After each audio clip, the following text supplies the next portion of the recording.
Boa noite, meu nome é Dalton Gabriel e hoje eu e meus companheiros vamos apresentar sobre o Egito Antigo. E bem, essa história começa na África há cerca de 5.500 anos, na região norte, mais especificamente nas águas do rio Nilo. Nessa região, diversas tribos humanas se instalaram através da agricultura. É importante marcar o nome desse rio, o Nilo, pois a cultura egípcia depende muito dele. Essa região pode ser dividida em duas zonas principais, o Baixo Egito e o Alto Egito. E nessas zonas haviam vários reinos ou tribos independentes que viviam separados, cada um como uma cidade independente. Até que em 3000 a.C., um rei de identidade desconhecida, provavelmente chamado Namer, teria conseguido unificar o Egito, criando assim as primeiras dinastias. Dando continuidade à apresentação, eu, Bruno Gabriel, vou falar um pouco sobre o período pré-dinástico, surgimento das grandes cidades. É um período da pré-história terminal do Egito. Refere-se às últimas centenas de anos antes de um Estado unificado. É um período marcado por 3 culturas arqueológicas que foram desenvolvidas no Vale do Rio Nilo, as quais são Badariense, Anratense, ou Nakada I, e Gezirrense, ou Nakada II. Esse período é profundamente marcado por um índice acelerado de mudanças tecnológicas de estilo e frequência de diferentes artefatos. Vale ressaltar que o testemunho arqueológico pré-dinástico é dominado por evidências que têm suas origens nas necrópolis, ou seja, espaços destinados para o sepultamento dos indivíduos de uma sociedade. Então é importante ressaltar que um testemunho dessa natureza não consegue explicar uma cultura de forma completa e concisa, embora contribua para o entendimento de alguns fenômenos sociais. Vou falar sobre as 3 culturas arqueológicas que influenciaram as cidades. Cultura badariense. Os badarienses praticavam a agricultura, exploravam os efeitos da irrigação natural dos terrenos do Vale do Rio Nilo pelas cheias anuais, além da pesca e da coleta com papel secundário. As ferramentas eram feitas de sílex, cherze e lascas de quartzo, utilizando lascagem bifacial ou alisamento e polimento de utensilagem lítica, formada por foices, anzóis, arcos e flechas, etc. Segundo o testemunho dado pelos cemitérios, indica uso de roupas de pele e tecidos com fio. A tradição cerâmica pré-dinástica inicia com a produção de vasos badariense. Um traço característico dessa olaria é a cobertura negra. Há presença também de ornamentos pessoais, como pingente de cerâmica, pente para enfeitar a cabeça e bracelete de marfim. Os primeiros artefatos de cobre surgiram neste período. Os badarienses iniciam um conjunto de cosmética composto por uma paleta chata, pequenos recipientes para misturar e guardar e colher de marfim para a extração dos pigmentos. Várias peças da versátil arte basariense, como vasos homórficos e estatuetas femininas de marfim ou de barro, eram usadas em atividades de rituais.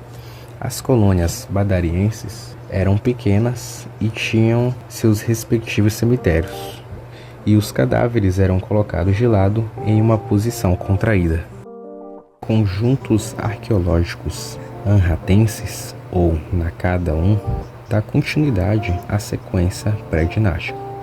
A economia de subsistência anratense foi semelhante à badariense, composta pelo cultivo de cereais e vegetais, e pela criação de gados, pesca, recoleção e caça com cães. Introduziram a lascagem por pressa bifacial, que oferece manufatura de bons utensílios de corte e arma. É introduzido o trabalho de cobre e ouro, principalmente para o armamento pessoal e para a manufatura de algumas ferramentas ligeiras. A olaria funerária anratense é semelhante à dos badarienses, porém, os vasos começaram a ser pintados a branco sobre vermelho e pintavam desenhos geométricos e cenas figurativas, além de fabricar os vasos em variados formatos. Os mortos anratenses eram sepultados com número de peças de ornamentos pessoais. Alguns desses ornamentos parecem objetos de arte. Foram encontradas nas sepulturas anratenses fiadas de contas, colares e pulseiras, peças preciosas e etc. Além dos cosméticos tradicionais, implementados por palhetas em formatos amórficos ou imitando barcos. As mulheres provavelmente só vestiam um saiote de linho e os homens usavam atilho no pênis. As pinturas nos vasos indicavam que os arrantenses eram familiarizados com burros domésticos e com barcos com remo. Isso pode ter ajudado no contato e comércio com outros povos de zonas mais distantes. Escavações revelaram estruturas de habitações mais elaboradas, habitações com lareiras e contetores para armazenagem.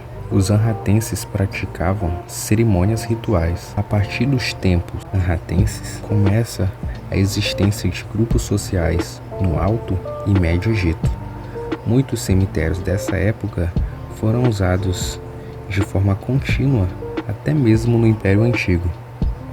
Por fim, os conjuntos arqueológicos jezerrenses, ou Nakada II, aparecem em todo o vale do Rio Nilo e no Delta. É a cultura mais tardia da pré-história dinástica. Em geral, a economia era a mesma da anratense, porém houve transformações socioeconômicas consideráveis. Foi introduzido inovações tecnológicas. Há uma tese de que o início do controle das cheias anuais do rio pode ter ocorrido nesse período. Se isso ocorreu, teria aumentado consideravelmente a produção agrícola, elevando o número de excedentes. Parece que há um aumento demográfico de magnitude crescente, com população de 870 mil pessoas. Há também um progresso tecnológico significativo, com cobre e sílex, aumento quantitativo de mercadorias produzidas. O comércio de longo prazo se desenvolve na época jezerrense. Os vasos funerários jezerrenses são mais sofisticados, assados em temperaturas específicas. A utensilagem é dominada por utensílios líticos. A inovação mais importante foi a introdução da técnica laminar, um novo componente artefactual jezerrense. Foram os enxós de cobre e de prata. Parece ter havido um comércio longínquo e intenso com a Palestina e a Níbia. O testemunho arqueológico revela práticas de culto com influências de mágica. As danças e rituais parecem o tema visual das pinturas em vasos funerários. Por fim, analisando as necrópolis, é possível desenhar que já havia uma divisão social que dividia as classes, tendo em vista que havia diferenças nas estruturas das tumbas e a quantidade de objetos que acompanhavam cada indivíduo. Essas situações evidenciavam uma sociedade que era complexa e com dinâmicas sociais. Continuando a apresentação, agora vamos abordar o período conhecido como Nakada III. A cultura semaneiana, ou Nakada III, é a última fase da cultura Nakada da pré-história egípcia antiga, datando de aproximadamente 3200 a 3000 a.C. É o período durante o qual o processo de formação do Estado, que começou em Nakada II, tornou-se altamente visível, com reis nomeados liderando políticas poderosas. Nakada III é frequentemente referida como Dinastia Zero ou período proto-dinástico, para refletir a presença de reis à frente de estados influentes embora na verdade os reis envolvidos não fizeram parte de nenhuma dinastia. Nesse período, os nomes desses reis foram escritos em uma variedade de superfícies, incluindo cerâmicas e tumbas. Nesse período, os egípcios criaram símbolos rudimentares para registrar e controlar bens como grãos e gados. Esses pictogramas eram gravados em argila e pedra, sendo usados para organizar o armazenamento e distribuição de recursos, facilitando a administração do crescente território. Durante esse período, também se viu um aumento nas trocas comerciais e na produção agrícola. Isso trouxe mais complexibilidade à economia, exigindo maior precisão dos registros. Os símbolos evoluíram para facilitar o controle econômico, tornando-se cada vez mais padronizados. Com o tempo, esses símbolos evoluíram para uma escrita hieroglífica. O ponto de virada foi a unificação do Egito sob o faraó Namer, que exigia uma centralização do poder e o uso de uma escrita mais complexa para registrar tributos, eventos e a história do reino. O período Naqada III foi fundamental para a criação das primeiras inovações administrativas e o surgimento da escrita egípcia. A transição dos símbolos pictográficos para os hieróglifos permitiu ao Egito consolidar seu poder e imortalizar sua cultura. No final do período Naqada III, por volta de 3200 a.C., a sociedade egípcia começou a se transformar profundamente. Com o crescimento das comunidades e a centralização do poder, uma elite emergiu, composta por governantes, sacerdotes e oficiais. Essa elite desempenhou um papel central na organização política e econômica do Egito. À medida que a administração se tornava mais complexa, as desigualdades sociais se intensificavam. A elite controlava a distribuição de terras, o comércio e a coleta de tributos, o que resultou em uma clara divisão entre governantes e governados. Os camponeses e artesãos dependiam diretamente das ordens dos líderes para garantir sua sobrevivência. Enquanto a elite acumulava riqueza, os camponeses eram obrigados a entregar parte de suas colheitas e bens como tributo, o que ampliava a desigualdade social. Durante o período Naqada III, a centralização do poder culminou na unificação do Alto e Baixo Egito, sob o faraó Namer. Esse evento consolidou o papel da elite e reforçou a divisão social. Os faraós e seus oficiais detinham controle absoluto sobre as terras e o trabalho, estabelecendo uma hierarquia rígida. Com a unificação, a elite egípcia assumiu o papel de intermediários entre o faraó e o povo, e a estrutura social se tornou ainda mais estratificada. A organização hierárquica estabelecida durante o período Naqada III lançou as bases para o sistema de classes que prevaleceria no Egito durante milênios. A desigualdade social tornou-se uma característica permanente da sociedade egípcia, onde a elite vivia em luxo, enquanto os camponeses trabalhavam nas grandes construções como as pirâmides e templos. O período Naqada III foi um marco para a organização social egípcia. O crescimento da elite e a centralização do poder acentuaram as desigualdades sociais, definindo a divisão entre os governantes e governados que perduraria por milênios no Egito Antigo. Para entender quem foi o faraó Nerme, primeiro temos que entender o conceito de Baixo e Alto Egito. O Alto Egito, também conhecido como Egito Vermelho, fica na parte da nascente do rio Nilo. É conhecido por ser árido, pouco fértil e montanhoso. Já o Baixo Egito, também conhecido como Egito Verde, fica próximo ao deságua do rio Nilo. É conhecido por ter as terras mais férteis e ter acesso a outros locais. Essas diferenças entre o Baixo e o Alto Egito gerou muitos confrontos entre eles. E é aí que entra o faraó Nerme, que conquistou o Baixo Egito, gerando a unificação dos territórios, tornando ele também o primeiro faraó do Egito. Nessa imagem, temos a coroa do Baixo Egito, Alto Egito e a coroa dos territórios unificados. Agora nessa imagem, temos o deus Horus, no qual, segundo as crenças da época, tomava posse do corpo do faraó para governar o Egito, e tinha como principal papel fazer a comunicação com os outros deuses e o povo, solicitando, por exemplo, oferendas e rituais de homenagem. Vale a pena ressaltar que o faraó Nerme também pode ser chamado de Menes, pois existem registros que apontam esse nome também. A principal teoria do porquê desses dois nomes é que, por os egípcios terem muitos rituais, pode ser que quando encarnado por deus Horus, ele receba o nome de Nerme. Agora a gente vai falar sobre a palheta de Herme, que é a principal fonte de registro da unificação do Baixo e Alto Egito. Na imagem da esquerda, no centro, temos Herme matando o inimigo usando a coroa do Alto Egito. Essa imagem é carregada de um significado que segue todos os faraós que vieram depois dele. a ordem sobre o caos. Isso acontece pelo fato do faraó ser o responsável divino por aquele povo. Então, se alguém tentar invadir o Egito, a culpa é do faraó. Se acontecer as guerras internas, a culpa é do faraó. Se acontece uma seca e tem fome, a culpa é do faraó. A culpa é do faraó.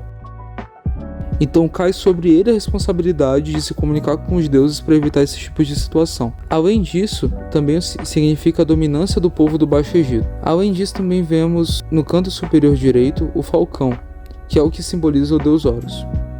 Já na imagem da direita, temos a imagem do centro superior, o faraó, com a coroa do Baixo Egito, junto a um exército e várias pessoas sem cabeça, que representam o exército do Baixo Egito. Na parte do centro, de baixo, temos esse animal com a cabeça entrelaçada sendo domado por duas pessoas, que significa a união do Baixo e Alto Egito. Transição para o período dinástico. O Egito era uma coleção de grupos e comunidades com duas regiões principais emergindo, Baixo Egito e o Alto Egito. Quando essas regiões foram unificadas por volta de 3100 a.C., a coroa branca do Alto Egito e a coroa vermelha do Baixo Egito foram combinadas, com a coroa branca tendo precedência. Este período viu a fusão de divindades e mitologias, como Nekabet no Alto Egito e Wadjet no Baixo Egito, e a eventual vitória de Horus sobre Sete. A unificação também marcou o início da primeira dinastia e a transição do período pré-dinástico, conforme detalhado pelo historiador egípcio Maneto.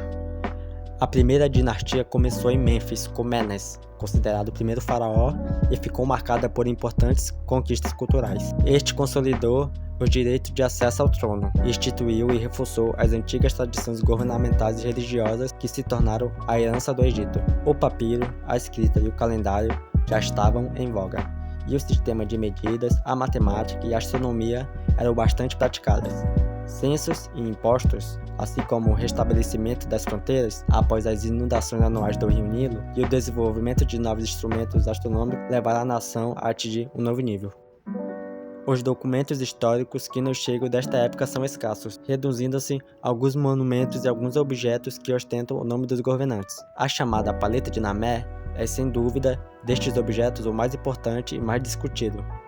Uma das razões para essa falta de documentação deve-se ao fato da escrita até então estar em desenvolvimento, não existindo na forma acabada dos hieróglifos que conhecemos hoje. A identidade da pessoa responsável por essa unificação e como ela ocorreu ainda é um assunto de debate. Algumas teorias sugerem que ele pode ter sido um grande guerreiro, enquanto outras acreditam que ele pode ter sido um diplomata habilidoso que usou seus poderes de persuasão para unir os dois reinos. Também é possível que ele tenha usado a força física ou que tenha sido um acidente ou coincidência. Independente disso, o que se sabe é que por volta de 3100 a.C., Menes ou Namé foi quem uniu o Alto e Baixo Egito, marcando o início da história egípcia antiga, como a conhecemos. Essa unificação trouxe benefícios, mas também trouxe desafios.